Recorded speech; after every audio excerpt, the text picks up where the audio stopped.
राधा स्वामी जी। आज के सत्संग का विषय है मन क्या है, काल क्या है।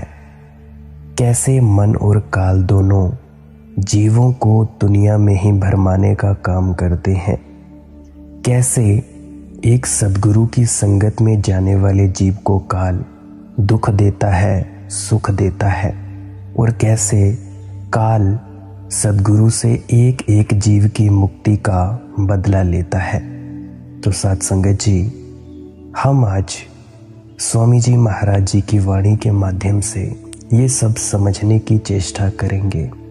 वाणी है, जो वचन सम्हारे गुरु के, मन फंद लगावे छल के। स्वामी जी महाराज हमें खबरदार करते हैं कि हमारा मन जो है वो चौकस हो जाता है। कब? जब हम सद्गुरु की संगति और सोहबत में आकर मालिक की भक्ति में लग जाते हैं। मन क्या है? मन काल का एजेंट है। काल नहीं चाहता कि कोई जीव उसके दायरे से निकलकर वापस जाकर परमात्मा से मिल सके। हजूर फरमाया करते थे कि मन एक एक जीव के लिए पूरी पूरी लड़ाई लेता है। काल कह लो, मन कह लो, एक ही वस्तुएं हैं। इसीलिए आप जी फरमाते हैं कि वह हमें मान और बड़ाई में फंसा देता है, या कहीं हमारे भजन सिमरन पर खुश होकर मालिक दया मेहर बख्शिश कर देता है तो हम रिद्धियों सिद्धियों में, करामातों में फंस जाते हैं। हमें माथे टिकाने की आदत पड़ जाती है। हाथियों पर जुलूस निकलवाने की शुरू करवा देता है ये काल। लोगों से वाह वाह करवाने के लिए फूलों के हार गले में डलवाने शुरू कर देते हैं। मन हमें किसी न किसी बहाने फिर खींचकर दुनिया में ही वापस ले आता है। स्वामी जी महाराज सावधान करते हैं कि अगर आप परमार्थ के रास्ते पर चलते हैं तो आपको अपने मन से हमेशा चौकस रहना चाहिए। पता नहीं उसने किस समय धोखा दे देना है। मन कौन कौन से हथकंडे इस्तेमाल करता है, स्वामी जी महाराज यहाँ समझाते हैं कि ज्यों त्यों कर जीव भुलावे, काल अपने खेल खिलावे, गुरु भक्ति न करने पावे, बहु भांति उपाधि लगावे। कभी मित्र होए भरमावे, कभी बैरी बन धमकावे, कभी रोगन नाही समझावे, नाना विधि जाल बिछावे। स्वामी जी महाराज कहते हैं कि मन कई किस्मों की चालें चलना शुरू कर देता है। उसका मकसद इतना ही है कि जीव गुरुमुखों की संगति से, मालिक की सच्ची भक्ति से दूर हो जाए। मन चाहता है कि यह किसी बहिर्मुखी साधन या कर्मकांड में रम जाए, यह शब्द की कमाई करनी छोड़ दे। आप जी समझाते हैं कि कभी दोस्त बनकर समझाना शुरू कर देता है, कभी दुश्मन बनकर डराना और धमकाना शुरू कर देता है। दोस्त बनकर कहता है कि देखो मालिक ने कितनी बख्शिश की है, कितनी धन दौलत दी है, कितनी उपाधि दी है, और कितने अच्छे यार दोस्त मिले हैं। अभी तो शराबों के इस्तेमाल का मौका मिला है। मान बढ़ाई मानने का, ऐशो इशरत करने का वक्त आया है। सारी उम्र पड़ी है, बड़े होकर मालिक की भक्ति कर लेंगे। मन कभी दोस्त बनकर बुरे रास्ते पर ले जाता है तो कभी दुश्मन बनकर डराना शुरू कर देता है कि देवी गुस्से हो जाएगी, देवता रूठ जाएंगे, बिरादरी नाराज हो जाएगी, कौम वाले गुस्सा हो जाएंगे, मजहब वाले गुस्सा हो जाएंगे। घर में कोई बीमारी आ जाए तो मन समझाता है कि अमुक देवी गुस्से हो गई है, अमुक देवता रूठ गया है, अमुक पीर लिपट गया है। किसी न किसी बहाने मन हमेशा हमें असलियत से दूर रखना चाहता है।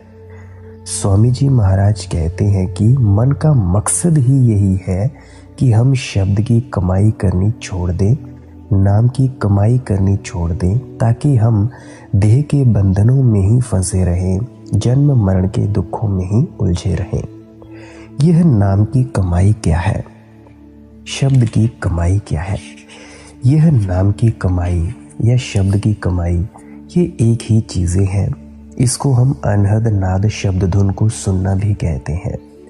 जब भी आप सिमरन के बाद भजन के लिए बैठें, चौकड़ी मारकर पहले तो सिमरन चलता है, उसके बाद जब धुन सुनाई देने लगती है तो उस धुन को सुनते रहना ही नाम की कमाई या शब्द की कमाई कहा जाता है। अगर विस्तार पूर्वक जानना हो इसके बारे में तो इसी चैनल में बाकी वीडियोस अवश्य सुन लें। चलिए आगे बढ़ते हैं। शब्दा रस ले न पावे, यूं जीव सदा दुख पावे। स्वामी जी महाराज सावधान करते हैं कि जब तक हम अंदर शब्द की लज्जत प्राप्त नहीं करेंगे, हम कभी सुख प्राप्त नहीं कर सकते, शांति प्राप्त नहीं कर सकते। दुनिया की शक्लों और पदार्थों से ना इसे आज तक कभी सुख और शांति प्राप्त हुई है, ना कभी हो सकती है। ये जो थोड़े बहुत सुख नजर आते हैं, आहिस्ता आहिस्ता समय पाकर सब दुखों में तब्दील होने शुरू हो जाते हैं। जिन जीवों में से हम दुख ढूंढते हैं, जिन चीज़ों में से हम सुख ढूंढते हैं, वे आर्जी और फना है। इनका सुख और आराम सिर्फ आर्जी और फना ही हो सकता है। जब तक हमें वह चीज़ न मिले जो कभी नाश नहीं होती, फना नहीं होती और हम उसे अपना नहीं बना लेते, हम सच्चा सुख किस तरह प्राप्त कर सकते हैं, सच्ची शांति किस तरह प्राप्त कर सकते हैं। गुरु नानक देव जी ने कहा था, राम नाम मन बेध्या, अवर की करी विचार, शब्द सुरत सुख उपजै, प्रभ रातौ सुख सार। जब हम सुरत शब्द का अभ्यास करके, मालिक की भक्ति करके मालिक के प्यार में रंग जाते हैं, मालिक के प्यार के रंग में रंग जाते हैं, तो कहीं जाकर हमें सुख के सांस आते हैं।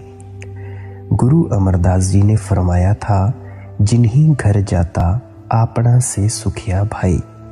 जो शख्स अपने घर पहुंच जाते हैं, वही हमेशा के लिए सुख और शांति प्राप्त करते हैं। अपना घर वह है जहां परमात्मा रहता है। इसीलिए गुरु नानक देव जी ने इतनी बड़ी बात कह दी थी कि नानक दुखिया सब संसार। दुनिया के सब जीव दुखों और मुसीबतों से अपनी अपनी जगह दुखी हैं, एक दूसरे का पर्दा है। असली सुख और शांति उनको मिलती है जिन्होंने दुनिया में से सुख ढूंढना छोड़ दिया है, एक मालिक के प्यार का आसरा ले लिया है। गुरु अर्जुन देव जी ने कहा है, बिन तुद होर जे मंगना, सिर दुखा कै दुख, देह नाम संतोखिया, उतरे मन की बुख।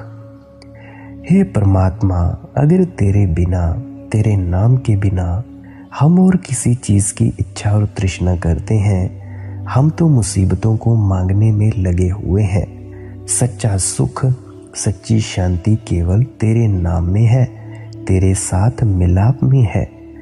इसीलिए स्वामी जी महाराज फरमाते हैं कि जब तक हम अंदर शब्द की लज्जत प्राप्त नहीं करेंगे, नाम की लज्जत प्राप्त नहीं करेंगे, हमारा किसी का कभी असल मायने में अंदर सुख और शांति प्राप्त करने का सवाल ही पैदा नहीं हो सकता।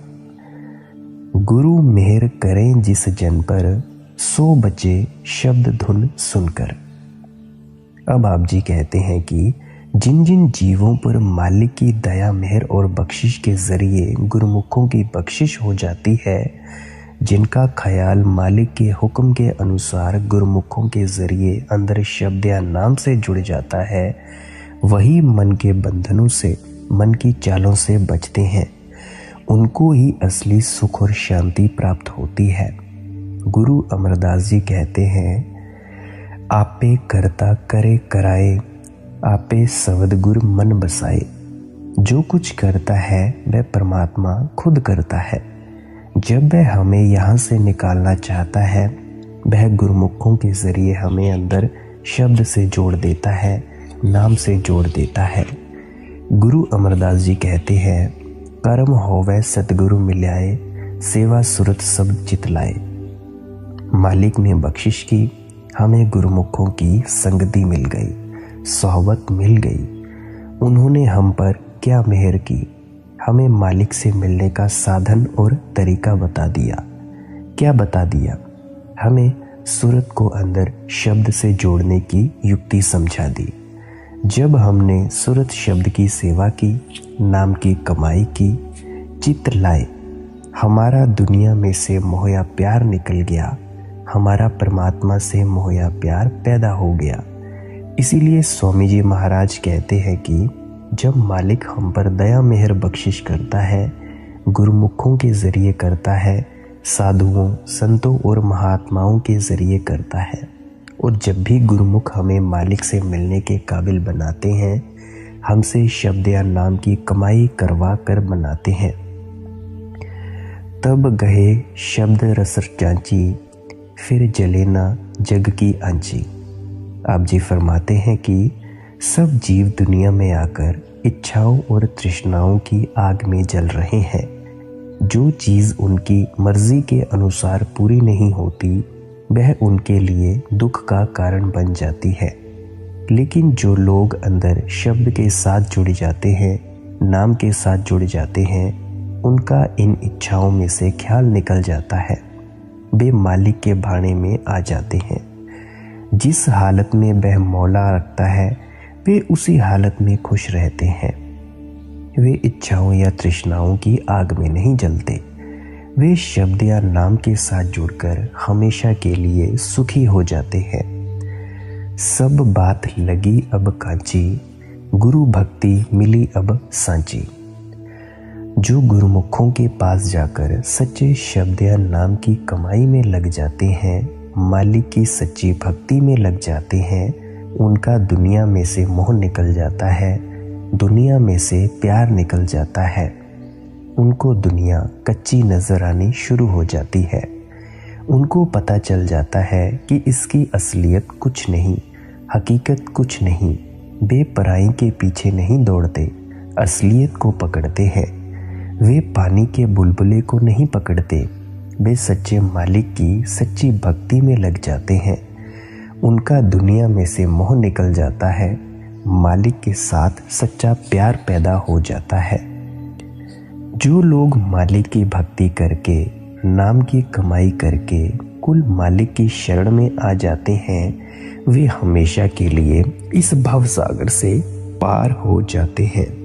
वे कुल मालिक से मिलाप करके देह के बंधनों से, जन्म मरण के दुखों से सदा के लिए मुक्त हो जाते हैं।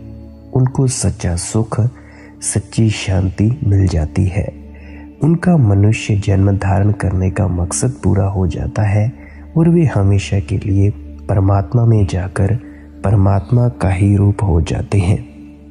परंतु हम दुनिया के जीव क्या करते हैं? हम दुनिया के जीव मनमुख हैं, मुग्ध हैं, गंवार हैं, क्योंकि हम समझते हैं कि परमात्मा कहीं आसमानों में पीछे छिपा बैठा है, किसी गुरुद्वारे के भीतर छिपा बैठा है, या मंदिर में छिपा बैठा है, या हिमालय के पर्वतों में छिपा बैठा है। इसीलिए हम जो जी चाहे करते रहें। परंतु हम मूर्ख हैं, हम अंधे हैं, हमें समझ ही नहीं आती कि परमात्मा हमारे शरीर के अंदर बैठा हुआ है। परमात्मा सारी दुनिया में समाया हुआ है और हमें अपने हर कर्म का हिसाब किताब देना पड़ेगा। यह दुनिया कर्म भूमि है। हम लोगों को धोखा दे सकते हैं, परंतु उस मालिक को किस तरह हम धोखा दे सकते हैं? आप लोग अच्छी तरह समझ लें, अपने मन में बिठा लें कि जहाँ अपने कर्मों का हिसाब किताब होना है, वहाँ ना तो आपकी किसी ने जाति पाति पूछनी है, ना वहाँ आपके शरीर को पहुँचना है। शरीर तो अग्नि के स्पुर्द हो जाता है, मिट्टी के स्पुर्द हो जाता है। वहाँ किसी ने सवाल नहीं करना कि आप सिख थे, हिंदू थे, ईसाई थे या कौन सी जाति के थे। वहाँ आपका मालिक से मिलने का इश्क देखा जाता है, प्रेम प्यार देखा जाता है। इसीलिए जाति पाति का भेदभाव आप जी छोड़ दें, अपने अंदर शब्द की कमाई करने का शौक पैदा करें, नाम की कमाई करने का शौक पैदा करें।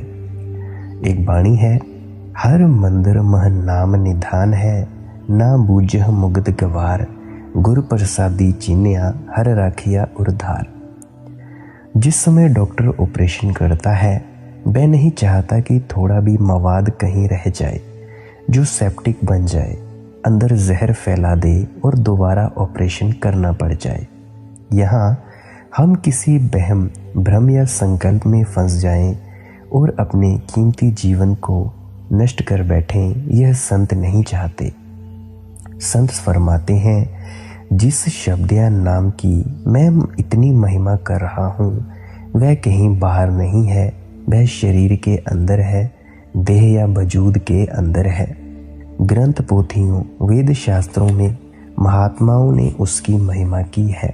महात्माओं की वाणी पढ़ने से तो नाम की कमाई करने का शौक पैदा होता है, प्यार पैदा होता है, नाम की कमाई करने का तरीका पता चलता है। लेकिन ग्रंथ पोथियों, वेद शास्त्रों को पढ़ने से ख्याल नाम के साथ नहीं जुड़ता। जो कुछ पढ़ते हैं उस पर अमल करने से हमारा ख्याल नाम के साथ जुड़ेगा। डॉक्टरों की किताबों में बड़े सारे नुस्खे लिखे होते हैं, दवाइयाँ तो नहीं होती। डॉक्टरों की किताबें पढ़ने से तो बीमारियाँ नहीं जाती, नुस्खे के अनुसार दवाइयाँ खाने से ही बीमारियाँ दूर जाती हैं।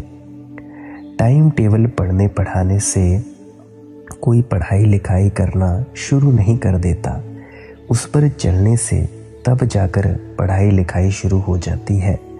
आप खाना बनाने की किताब पढ़ते रहें, पढ़ाते रहें, ना कभी पेट भरता है, ना कभी स्वाद आता है। जब उस किताब के मुताबिक खाना बना लोगे, पेट भी भर जाएगा, स्वाद भी आ जाएगा। गुरु साहिब के कहने का मतलब है कि कहीं आपके मन में ये ख्याल हो कि पढ़ते जाओ, अपने आप मुक्ति हो जाएगी। यहाँ पे गुरु नानक देव जी कहते हैं कि पढ़िए जेते वरस बरस, पढ़िए जेते मास, पढ़िए जेती आरजा, पढ़िए जेती सास, नानक लिखे एक गल और हो मैं चखना चाक। आप सारा दिन पढ़ें, सारा महीना पढ़ें, सारा साल पढ़ें, सारी जिंदगी पढ़ें, सांस सांस के साथ क्यों ना पढ़ें। एक ही चीज़ आपके भाग्य में लिखी जानी है जो आपकी सूरत अंदर आ जाकर शब्द को पकड़ती है। अगर सूरत शब्द को नहीं पकड़ती, गुरु साहिब कहते हैं आप पानी में मथानी डाले बैठे हैं, बिलोते जाइए, उसमें से क्या मिलना है। राख छानते जाइए, उसमें से क्या मिलना है। मेरे कहने का मतलब ये नहीं लेना कि ग्रंथ पोथियाँ, वेद शास्त्र पढ़ने छोड़ देने हैं। हम रोज़ किसी न किसी महात्मा की वाणी पढ़ते हैं, लेकिन पढ़ने के बाद हमारा फ़र्ज़ ख़त्म नहीं होता। जो कुछ पढ़ते हैं उस पर अमल भी करना है। अमल क्या करना है कि सिमरन और ध्यान के द्वारा आँखों के पीछे ख्याल को इकट्ठा करना है, सूरत को अंदर शब्द के साथ जोड़ना है, नाम के साथ जोड़ना है। अब आँखों के पीछे ख्याल को इकट्ठा करना क्या होता है, आँखों के पीछे ख्याल इकट्ठा कैसे होता है, इसको भी हम ज़रा थोड़ा समझ लें। जैसे ही आप बैठेंगे, आप जी बैठते हैं, बैठने से पहले आप जी का ख्याल पूरी दुनिया में होता है। पूरी दुनिया की, आपके बेटे बेटियां, बीवी बच्चे, सभी की फ़ोटोज़, इमेजेस, तस्वीरें आपकी आंखों के सामने आती हैं। असल बात तो ये है, आप सारा दिन एक सपने की ज़िंदगी में जीते हैं। सपने से मतलब आप जैसे रात को सपना देखते हैं, वैसे ही आप दिन में काम करते हुए अपने विचारों ही विचारों में सपने देखते रहते हैं। ये जो विचारों का आना जाना है, इसी को ही मैं सपना कहता हूँ। आप हर एक चीज़ को उसी तरह नहीं देख पाते जैसे कि वो होती है। अब आते हैं कि आंखों के पीछे ख्याल इकट्ठा कैसे होगा।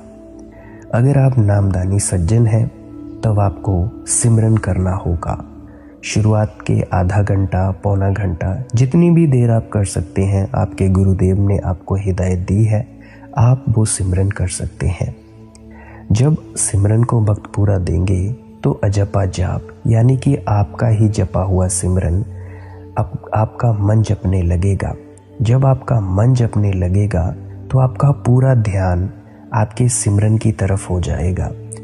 आंखें जब आप बंद करते हैं तो आपकी आंखों के सामने अंधेरा दिखाई देता है। जब भी आप आंखें बंद करते हैं तो आपकी आंखें लेफ्ट राइट ऊपर नीचे हिलती डुलती रहती हैं। अगर आपकी आंखें स्थिर हो जाएं, सीधी, आप बिल्कुल आपकी आंखों के सीध में देखें, नाक की सीध में, अगर आपकी आंखें इसी एक जगह पे टिकी रहेंगी और वहाँ पे जब आप सिमरन करेंगे, आपका ध्यान वहाँ पे टिकेगा। सिमरन करने से धुन शुरू होगी।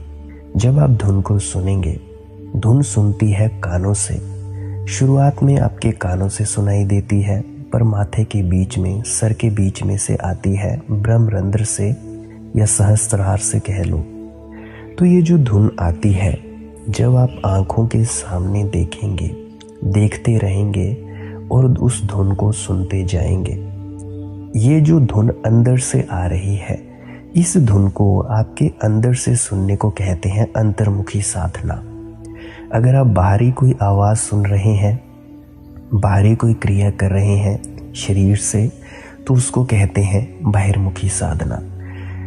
जब भी आप चौकड़ी मारकर बैठेंगे सिमरन के लिए, ध्यान के लिए, जैसे ही आपका सारा ध्यान केंद्रित होगा आपकी दोनों आंखों के बीच में, दोनों बाहों के बीच में, माथे के बीच में, इसको कहते हैं हम अपने ख्याल को आंखों के पीछे इकट्ठा करना। और अब आपके दिमाग में एक और ख्याल आ रहा होगा कि करना क्या है। सच बात तो ये है कि करना हमें कुछ नहीं है। अगर कुछ किया तो वो ध्यान नहीं है, अगर कुछ नहीं किया तो वो ध्यान है। जब भी कोई नामदानी सज्जन होता है, वो ध्यान नहीं कर सकता। कोई भी सज्जन जब तक वो सिमरन का जाप कर रहा है, उसको ध्यान करना नहीं कहते। सिमरन एक फर्स्ट स्टेप है। सिमरन के बाद जब वो शब्द धुन सुनेगी, शब्द धुन, वो म्यूजिक, वो एक गूंज अंदर से सुनेगी, उस गूंज को सुनना है। जैसे ही उस गूंज को सुनेंगे, आपके दिमाग में जो विचार आते हैं, तस्वीरें आती हैं, वो एकदम से रुक जाएंगी। एकदम से आपके दिमाग के सामने, जो आंखों के सामने जगह है, वो बिल्कुल अंधेरे से भर जाएगी। जब आप इस अंधेरे में ही लीन हो जाते हैं और धीरे धीरे लीन होने के बाद आपकी आंखों के सामने एक हल्की सी गोल गोल राउंड राउंड रोशनी दिखाई देती है। इस रोशनी को देखना है, देखते रहना है। इसको कहते हैं देखने की शक्ति सूरत की, सुनने की शक्ति, सुनने की। जब आप शब्द धुन सुन रहे हैं, तो जब आप कुछ नहीं कर रहे हैं तब ध्यान होता है। ध्यान आप कर नहीं सकते, भजन आप कर नहीं सकते। आप केवल इतना कर सकते हैं कि बैठें। जितना बैठेंगे, चुपचाप आते जाते विचारों को देखेंगे। एक वक्त आएगा कि आपके सामने, आपकी आंखों के आगे अंधेरा आ जाएगा। जैसे ही जितनी देर आप इस अंधेरे को देखते रहेंगे, उसी अंधेरे में लीन होते जाएंगे। इसी लीन होने को भजन कहा जाता है। दूसरी भाषा में भजन को धुन सुनने को भी कहा जाता है। अगर आपको भजन में दिक्कत होती है तो 4 नवंबर 2022 का सत्संग इसी चैनल पर सुने। अब आगे बढ़ते हैं। मेरे ख्याल से आप समझ पाए होंगे आंखों के पीछे ख्याल को इकट्ठा करना क्या होता है। और दूसरी बात है सूरत को अंदर शब्द के साथ जोड़ना। सूरत मतलब आपकी सुनने की शक्ति को उस शब्द से जोड़ना। जैसे आप बाहरी आवाज़ों को सुनते हैं, अपने कानेंद्रियों को दूसरी आवाज़ों को सुनते हैं, वैसे ही चुपचाप बैठना है और इस शब्द को सुनने का कष्ट उठाना है, सुनते रहना है, इसका रसपान करना है। इसको कहते हैं सूरत को शब्द के साथ जोड़ना, नाम के साथ जोड़ना। गुरु अमरदास जी कहते हैं, शरीरो पालण को बाहर जाए, नाम न लहे बहुत बेगार दुख पाए। जो लोग देह या शरीर के बाहर नाम रूपी वस्तु को ढूंढने में लगे हुए हैं, वे तो बेगारी होते हैं। वेगारियों की भांति अपना कीमती वक्त बर्बाद कर रहे हैं। आखिर वेगारी कौन होते हैं? बेगारी वो शख्स होता है जो सारा दिन मेहनत करते हैं, खून पसीना एक कर देते हैं, पर उनके हाथ पल्ले कुछ नहीं आता है।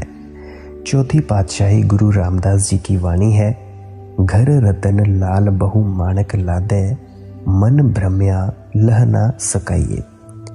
परमात्मा ने हमारे शरीर के अंदर बेशुमार नाम के खजाने रखे हुए हैं, लेकिन जो हमारा मन है बाहर के बहमों भ्रमों में फंसा हुआ है, शरीर के अंदर जाकर ढूंढता नहीं। यह उस दौलत को हासिल किस तरह कर सकता है? हम सोचते हैं सरोवरों में स्नान कर लो, मुक्ति हो जाएगी, परंतु गुरु अमरदास जी कहते हैं, एह शरीर सरवर है संतो, स्नान करे लिवलाई, नाम स्नान करह से जन निर्मल, शब्द मैल गवाई। आपको इस शरीर से बड़ा और कोई सरोवर नहीं मिलेगा। अगर परमात्मा से प्यार करना है, इसके अंदर जाकर स्नान करो। कौन सा स्नान करना है? स्नान करना है शब्द का, नाम का स्नान करना है। हम सोचते हैं कि हम बस नहा आओ, मुक्ति हो जाएगी। कुंभी नहा लो, मुक्ति हो जाओगी। कुंभ नहा लो, मुक्ति हो जाएगी। मन हमें बाहर ही बाहर रखने की कोशिशें करता है।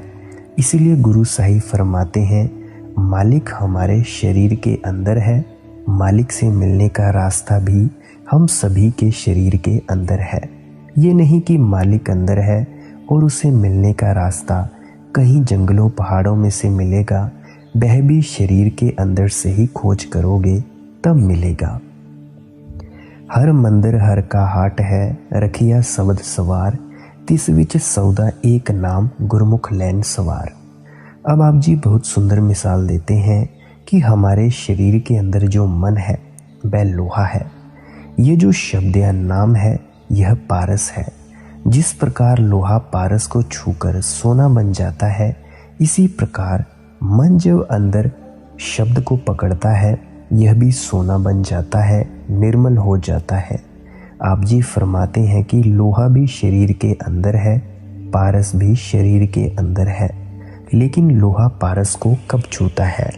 वह तब छूता है जब गुरुमुखों की दया होती है। मन अंदर शब्द को पकड़ता है उनकी दया मेहर कृपा से। इसीलिए उनकी बख्शिश के द्वारा ही हम शब्द की लज्जत को हासिल करके निर्मल हो सकते हैं, पवित्र हो सकते हैं। हर मंदिर मह हर वसै, शब्द निरंतर सोए, नानक गुरमुख बन जिए, सदा सौदा होए। परमात्मा जर्रे जर्रे पत्ते पत्ते में व्यापक है। परमात्मा हर एक के शरीर के अंदर है। जो गुरमुख लोग हैं वे शरीर के अंदर जाकर उस मालिक की भक्ति में लगे हुए हैं और बाकी लोग अपने कीमती समय को व्यर्थ गवा रहे हैं। इस छोटे से शब्द के अंदर हमें अच्छी तरह समझाया कि क्यों परमात्मा की भक्ति करनी है, परमात्मा किस जगह है और किस प्रकार शरीर में दाखिल होकर खोज करनी है। ये जो शरीर है किस तरह हमें प्रारब्ध कर्मों के कारण मिला है, किस प्रकार इस शरीर के अंदर बैठकर इन निर्मल कर्मों का सिलसिला ख़त्म करना है और बुरे कर्मों का सिलसिला ख़त्म करना है, किस प्रकार रूह और मन की गांठ खोलनी है और अंदर मालिक से मिलाप करना है। इसीलिए हमें भी चाहिए कि गुरुमुखों के समझाने के मुताबिक परमात्मा की भक्ति करें ताकि हम परमात्मा का रूप हो जाएं। स्वामी जी महाराज ने बड़े छोटे से शब्द के अंदर अपने उपदेश के बारे में बड़ी अच्छी तरह समझाया है।